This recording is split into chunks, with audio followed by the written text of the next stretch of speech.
आप देख रहे हैं हेडलाइंस 24 खबरों की हकीकत में आपके साथ शाहाना खान।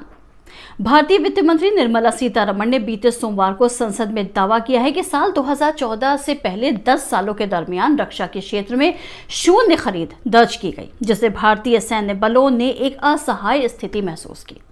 वित्त मंत्री बनने से पहले निर्मला सीतारमण रक्षा मंत्री थी। संसद टीवी पर मौजूद उनके 47 मिनट लंबे भाषण और सीतारमण के दफ्तर की ओर से किए गए एक ट्वीट में लिखा गया है कि भारतीय रक्षा क्षेत्र में 10 सालों तक कुछ भी नहीं खरीदा गया। 10 साल निकल गए और 10 साल के बाद 2014 के बाद हमें बेहद तेजी के साथ पिन से लेकर एयरक्राफ्ट तक सब कुछ खरीदना पड़ा। मैं उन चीजों को एक बार फिर दोहरा दूं जिसकी वजह से हमारा रक्षा क्षेत्र हथियार विहीन हो गया था। रक्षा क्षेत्र में कुछ भी नहीं किया गया, कुछ भी नहीं खरीदा गया, कोई भी चीज रातों रात नहीं हो जाती। पुरानी दिक्कतें बनी रहती हैं। हम इसका सामना करने की कोशिश कर रहे हैं। 10 साल काफी लंबा वक्त होता है जब कुछ नहीं खरीदा गया और हमें इस चीज को मानना पड़ेगा। 10 साल में जो कुछ खरीदा जाना था वो 7 सालों में खरीदा गया और इसकी सराहना की जानी चाहिए। उनका भाषण उनकी पार्टी के सहयोगी दिवंगत रक्षा मंत्री अरुण जेटली और वर्तमान रक्षा मंत्री राजनाथ सिंह के ऑडिट निष्कर्षों और बयानों पर आधारित था।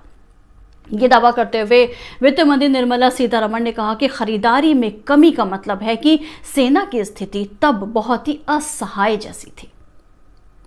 जो कुछ मंत्री ने कहा उसके विपरीत रक्षा मंत्रालय के रिकॉर्ड को देखने पर पता चलता है कि 10 साल की अवधि में बहुत कुछ खरीदा और अधिग्रहण किया गया था। इनमें जहाजों, पनडुब्बियों, मिसाइल प्रणालियों और विमानों जैसे अहम अधिग्रहण शामिल हैं। बीबीसी ने रक्षा मंत्रालय के डेटा की समीक्षा की। इसे संसद में अपनी वार्षिक रिपोर्ट के जरिए शेयर भी किया। उस दौरान जो प्रमुख खरीदारी की गई वो इस प्रकार से है कि 2005 अक्टूबर में ट्रांसफर ऑफ टेक्नोलॉजी के तहत मुंबई के मझगांव डॉक लिमिटेड में स्वदेशी 6 फ्रेंच स्कॉर्पियन क्लास की पनडुब्बियों के निर्माण के कॉन्ट्रैक्ट पर हस्ताक्षर किए गए। उन 6 में से 5 पनडुब्बी का समुद्री परीक्षण भी अब शुरू हो गया है और जल्द ही इसके भारतीय नौसेना के बेड़े में शामिल किए जाने के आसार हैं। 2006 में वायुसेना के लिए 20 स्वनिर्मित हल्के लड़ाकू विमानों तेजस बनाने को लेकर मार्च 2006 में रक्षा मंत्रालय और हिंदुस्तान एरोनॉटिक्स लिमिटेड के बीच 2701 करोड़ रुपए के एक कॉन्ट्रैक्ट पर हस्ताक्षर किया गया था। 2007 में वायुसेना के लिए 40 अतिरिक्त सुखोई 30 जेट एक कॉन्ट्रैक्ट के जरिए प्राप्त किए गए, जिस पर रक्षा मंत्रालय और हिंदुस्तान एरोनॉटिक्स लिमिटेड के हस्ताक्षर थे। 2008 में भारत ने वायुसेना के लिए 6 C-130J हर्क्यूलिस विमानों की खरीद के लिए अमेरिकी सरकार के साथ प्रस्ताव और अनुमोदन के पत्र पर हस्ताक्षर किए। ये 3,835 करोड़ रुपए का सौदा था। 2009 में जनवरी में बोइंग इंडस्ट्री के साथ भारतीय नौसेना ने 8 P-81 लंबी दूरी के समुद्री गश्ती विमानों की खरीद के लिए $2.137 बिलियन का एक समझौता किया था। यह भारतीय रक्षा मंत्रालय की रिपोर्ट के आधार पर हुआ था। 2009 में ही रक्षा मंत्रालय के सालाना रिपोर्ट के डेटा में 2009-10 में भारतीय सेना के लिए ब्रह्मोस मिसाइल और कॉन्ट्रैक्ट का जिक्र है। 2009 में ही भारतीय वायुसेना में सबसे एडवांस हेलीकॉप्टर में से एक Mi-175V5 हेलीकॉप्टर को रूस के साथ एक कॉन्ट्रैक्ट के बाद शामिल किया गया।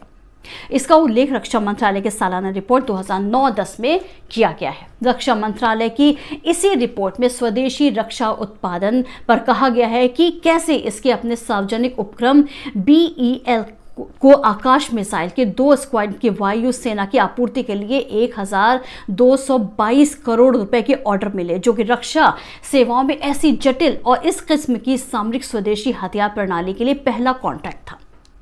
फरवरी 2014 में अपने अंतिम महीने के दौरान यूपीए सरकार के रक्षा मंत्रालय ने सशस्त्र बलों के आधुनिकीकरण के लिए खर्च की गई पूंजी की जानकारी भारतीय संसद को दी।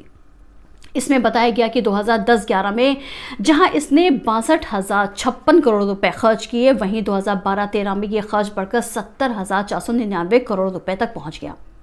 इससे साबित होता है कि वित्त मंत्री का बार बार यह दावा करना कि भारतीय सेना के लिए साल 2014 से पहले 10 सालों के दरमियान रक्षा के क्षेत्र में शून्य खरीद दर्ज की गई, जिससे भारतीय सैन्य बलों को एक असहाय स्थिति महसूस की, ये बात बिल्कुल गलत साबित हुई है।